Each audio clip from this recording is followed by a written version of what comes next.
Tonight, dozens of people in North Highlands are without a home. They lost everything last week in an apartment fire. Your reporter covering Sacramento County, Tori Apodaca, is live for us from a home improvement company. And Tori, that's where they're helping those families out. What are you learning?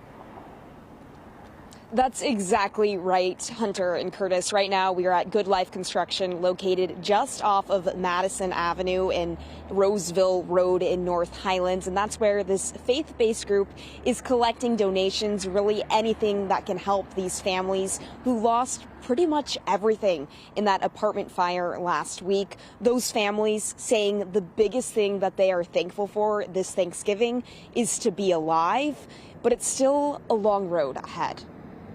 Intense flames ripping through a North Highlands apartment complex. I have to drag my son. We were all asleep. Desperate to reach safety. I have to drag him out and go to the balcony immediately, and we both jumped down.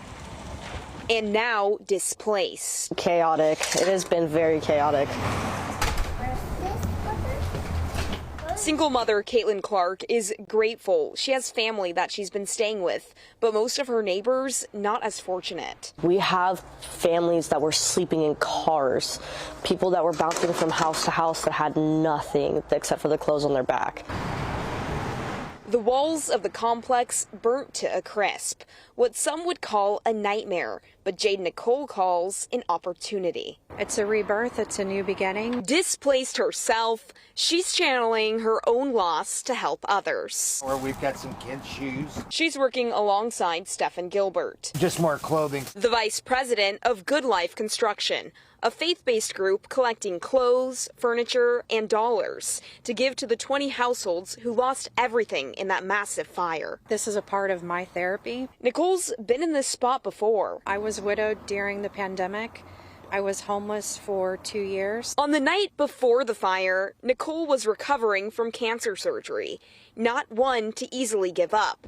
She stepped in to help her community. We want people to love each other. Gilbert's group secured an apartment for Clark and her 3-year-old son, Jackson, to move into by the end of the year. For now, Jackson's spending time with his cousin, playing with cars, not fully comprehending the complexity of what he just survived. And I'm thankful for that, because if he was a little bit older, this would definitely be with him forever. The trauma from the fire may stick with Clark. And it was just engulfing the whole entire thing. But so will the kindness of strangers. To see how the community has responded, it's giving me faith. So if you do want to help those families out at Good Life Construction, it is accepting those donations. You can see those large bins behind me, and they're being monitored frequently and emptied out as those donations come in, looking for clothes, as well as furniture, shoes, really anything that can help these folks get back on their feet. Again, located off of Madison Avenue in North Highlands. It's also trying to raise money through a GoFundMe, $100,000 that it says will be directly donated to those families. We'll have a link to it on our website, cbs13.com.